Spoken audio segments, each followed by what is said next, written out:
오늘 우리에게 주신 하나님 말씀은 예레미야 30장 12절에서 14절입니다.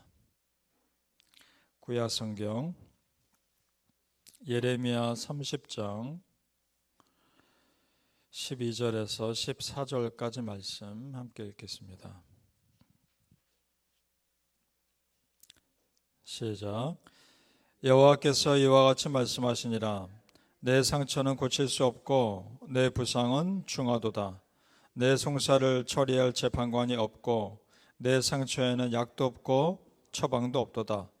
너를 사랑하는 자가 다 너를 잊고 찾지 아니하니 이는 내 악행이 많고 내 죄가 많기 때문에 나는 내 원수가 당할 고난을 내가 받게 하며 잔인한 징계를 내렸도다. 아멘. 오늘 새벽에 예배하신 하나님의 은혜가 우리 성도님들께 함께 하시기를 예수님의 이름으로 축복합니다. 아멘. 자, 유다 백성들은 자신들이 당하는 고통만을 생각하지만 하나님은 그 원인을 말씀하십니다. 만약에 그 원인이, 그 고통이 죄로 인한 고통이라면 하나님은 고통보다는 그 죄를 더 크게 생각하십니다. 우리가 당하는 모든 고난이 죄의 결과는 아니지만 어떤 고난은 죄의 결과인 것이 있습니다. 지금 이스라엘 백성들이 당하는 고난은 죄의 결과입니다. 나라가 망하고 성전이 무너지고 포로로 끌려가고 그것은 하나님을 떠나 우상 숭배한 그들의 죄의 결과입니다. 15절을 보시죠. 하나님이 뭐라 하시는지 보겠습니다. 15절 같이 읽겠습니다. 시작. 너는 어찌하여 내 상처 때문에 부르짖느냐? 네 고통이 심하도다. 내 악행이 많고 내 죄가 허다함으로 내가 이 일을 너에게 행하였느니라. 아멘. 따라 성도님들, 어떤 어려움을 우리가 당할 때 혹시 이 어려움이 내가 하나님 앞에 어떤 죄를 지어서 그렇지 않은 것인가 겸손히 살펴볼 필요가 있습니다. 그래서 회개할 것 있으면 빨리 회개하셔야 합니다. 만약에 아무리 살펴봐도 죄의 결과가 아니라 여겨지신다면 그 또한 기도하면서 그 고난을 허락하신 하나님께 물어보셔야 합니다. 하나님께서 그 고난을 통해 우리에게 주시고자 하는 메시지가 분명히 있기 때문에 그렇습니다.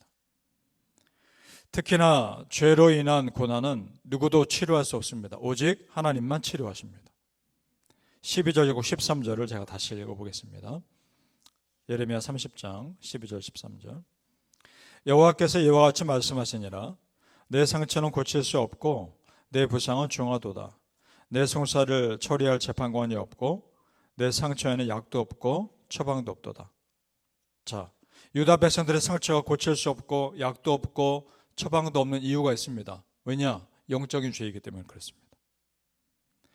여러분, 영적인 것은 영적인 것으로 고치는 겁니다. 믿습니까? 철저하게 회개하고 회개한 영혼에 대한 하나님의 용서하심으로 치유받는 겁니다. 우리도 마찬가지입니다. 내 영혼의 빈자리와 내 마음의 깊은 상처는 오직 하나님의 은혜로만 치유받습니다. 믿습니까? 아멘. 그러니까 치유할 방법이 있는 겁니다. 그것은 오직 여호와 하나님께 나오면 되는 겁니다. 이사야 55장 1절에서 3절에 오라 너희 모든 목마른 자들아 물러 나아오라. 돈 없는 자도 오라. 너희는 와서 사 먹되 돈 없이 값없이 와서 포도주와 젖을 사라. 너희가 어찌하여 배부르게 하지 못할 것을 위해 수고하느냐? 너희는 귀를 기울이고 내게로 나와 들으라. 그리하면 너희 영혼이 살리라. 아멘. 그렇습니다. 왜 영혼을 배부르게 하지 못할 것에 그 마음과 시간을 쏟고 있느냐? 그러지 말고 영혼을 살리는 나 여호와 하나님께 나오라 하는 겁니다. 돈 없이 값없이 와서 살아. 어떻게 돈 없이 값없이 사겠습니까? 그것을 그냥 주시는 거죠. 그렇습니다. 하나님께 나오기만 하면 은혜는 그냥 주십니다. 이 말은 우리 아버지 하나님 앞에 나오기만 하면 은혜 주실 준비가 되어 있으신 겁니다. 오늘 하루도 그 은혜 바라보며 여러분 이 자리에 나온 겁니다. 오늘도 예비하신 하나님의 은혜가 있으시길 정말 축복합니다. 여러분, 우리가 살아가면서 이것저것 다치기도 하고 상처나기도 하죠. 그러면 그 순간 살점이 뜯어지고 피가 솟습니다. 그러면 약을 바르고 밴드를 붙이고 때로는 꿰매기도 하면 상처는 아뭅니다. 그렇게 우리 육신의 상처는 고쳐지죠. 영혼의 상처와 마음의 상처도 비슷합니다. 말씀의 약을 바르고 기도의 밴드를 붙이고 그러면서 육체가 새로운 살이 돋듯이 영혼에도 새로운 살이 돋습니다.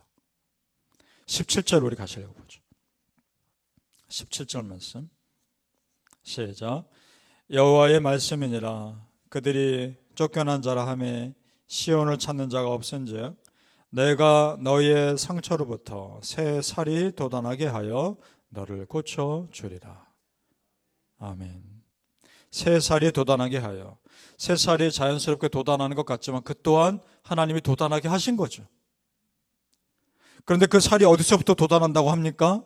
너의 무엇으로부터? 상처로부터. 그 상처에서 새 살이 돋아서 이전의 상처 자국들이 다 덮이고 그 상처로 인한 마음의 고통스러웠던 순간들도 다 잊혀지는 겁니다. 그렇습니다, 성도님들. 고쳐주실 아버지 하나님을 믿으며 삽시다. 내 마음과 내 삶의 잘못된 부분 내 힘으로는 못 고치지만 우리 아버지 하나님은 고쳐주십니다. 바라기는 성도님들이요, 내 죄의 상처를 다 싸매주실 그 아버지 하나님 정말 믿으시고 아버지 앞에 나오시길 축복합니다. 아멘. 자, 우리 하나님의 그런 회복이 완전한 회복임을 정말 믿으십니까? 믿죠. 우리 하나님 죄인에 대해서 참 엄격하시지만 회개한 사람에 대해서는 한없이 너그러우십니다. 그 말은 하나님은 언제든지 우리에게 은혜 주실 준비 되어 있으시다는 겁니다. 19절을 보겠습니다. 얼마나 완전하게 회복시켜 주시는지. 19절 시작. 그들에게서 감사하는 소리가 나오고 즐거워하는 자들의 소리가 나오리라. 내가 그들을 번성하게 하리니 그들의 수가 줄어들지 아니하겠고 내가 그들을 존귀하게 하리니 그들은 비천하여지지 아니하리라. 아멘. 자, 이것이 왜 완전한 회복인가? 바벨론과의 전쟁과 침략으로 인해 수많은 사람들이 죽고 백성의 수가 실제로 줄었습니다. 그리고 그들이 포로로 끌려가면서 하나님의 선택받던 백성이라는 자존심이 완전히 무너졌습니다. 그런데 지금 뭐라 하십니까? 수가 줄어들지 않을 것이다. 내가 다시 존귀하게 할 것이다. 완전하게 회복해 주십니다. 자, 이런 완전한 회복의 핵심은 무엇입니까? 회개하고 다시 하나님 백성 되는 겁니다. 22절로 가보십시오. 그런 그들에게 하나님이 어떻게 하시는지. 22절 시작. 너희는 내 백성이 되겠고 나는 너희들의 하나님이 되리라. 아멘. 여러분 저를 보십시오. 하나님 백성이 되면 하나님이 책임져 주십니다. 믿습니까? 그러니까 하나님 백성으로 사는 것이 중요한 겁니다. 어떻게 하나님 백성으로 사는 것인가? 매 순간 하나님을 의식하시고 기도하며 물어보십시오. 그렇게 내 삶 믿음대로 살려고 발버둥 치면 그에 맞는 충분한 응답 주십니다. 하나님 백성, 하나님이 책임져 주십니다. 그것을 여러분 삶에서 정말 경험하시길 축복합니다. 역대하 7장 14절에 내 이름으로 일컫는 내 백성이 그들의 악한 길에서 떠나 스스로 낮추고 기도하여 내 얼굴을 찾으면 내가 하늘에서 듣고 그들의 죄를 사하고 그들의 땅을 고칠지라. 아멘. 그렇습니다. 이것이 우리에게 소망입니다. 여러분은 하나님 백성입니다. 하나님이 내 백성이라고 하는 바로 그 백성들입니다. 하나님이 여러분 책임져 주지 않겠습니까? 그러면 내가 낮추고 기도하여 하나님 얼굴 구하면 하나님은 여러분의 삶의 땅을 고쳐주실 겁니다. 바라기는 성도님들, 하나님의 백성인 우리의 삶을 고쳐주실 그 하나님 전적으로 신뢰하시기를 예수님 이름으로 축복합니다. 아멘. 기도하겠습니다. 아버지 하나님, 그렇습니다. 우리 성도님들, 우리 귀한 성도님들, 하나님의 백성들입니다. 하나님의 아들이요 하나님의 딸입니다. 책임져 주시옵소서. 하나님의 백성으로 오늘도 삽니다. 하나님 붙들어 주시옵소서. 삶 가운데 어떤 일이 있다 할지라도 하나님께서 불꽃 같은 눈동자로 지켜주고 계심을 믿게 해 주옵소서. 그의 삶 가운데 구름기둥으로 인도해 주시고 불기둥으로 지켜주시며 때에 따라 물을 쏟게 하여 주시는 은혜가 있게 하여 주시옵소서. 목마를 때마다 하나님 적셔 주시옵시고 배고플 때마다 만나를 주시옵시고 평생을 하나님께서 붙들어 주시옵소서. 옷이 헤어지지 않게 하시고 배고프지 않게 하시는 하나님의 은혜를 믿습니다. 하나님, 우리의 평생을 지켜주시옵소서. 당신의 백성 아닙니까?